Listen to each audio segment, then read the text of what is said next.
It's often really crazy to me how so many people want to talk for the sake of talking.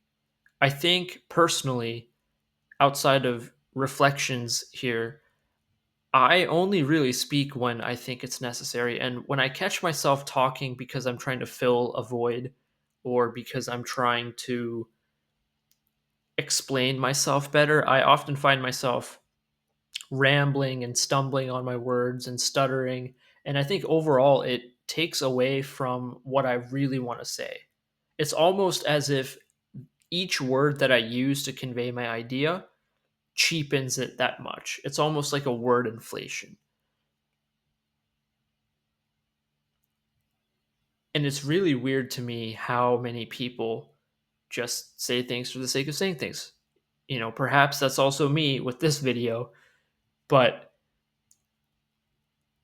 I think it's important to be as clear, as concise in explaining what we're trying to do, but at the same time, to keep the message short and easier to understand, especially now that everyone's attention spans are kind of dwindling down, including mine. I've noticed that it's harder for me to focus and understand what I need to convey in a way that is easier to understand for the intended audience.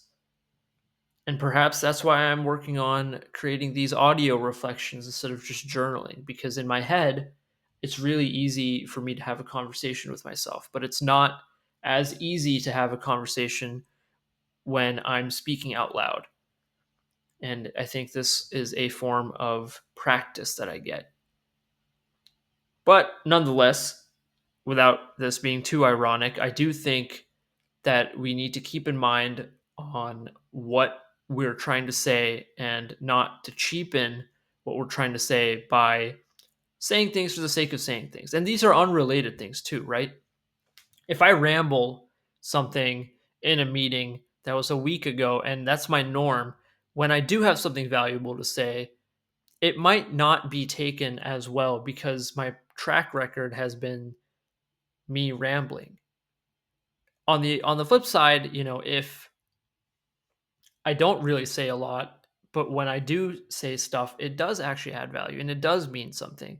Even if a couple times here and there, I might say something that might not add a lot of value, that might not really be as productive.